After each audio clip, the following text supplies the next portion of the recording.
loading kalung set na kakinep na jingge nay sa loading ham nangading pangjing kahi hung ki heilan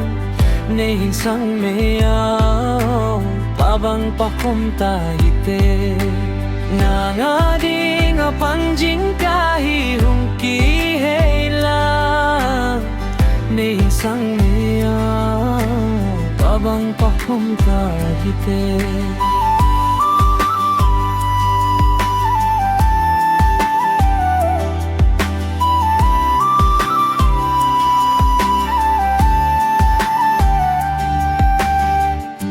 nila sota golina mel mulu hungling theilen o hungling mei tangi nangading pangjing kahi hung ki heilan nei hinsang meya pabang pakum tahite nangading pangjing kahi hung ki nay hinsang meya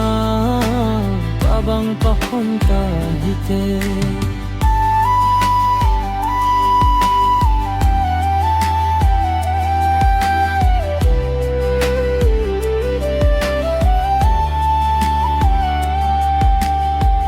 nasomai ngui hiu chu kamunom jingge lungset kot keiding nay hin hun peo nangading pangjing kahi hung ki heilan nay hinsang meyo pabang pakum tahite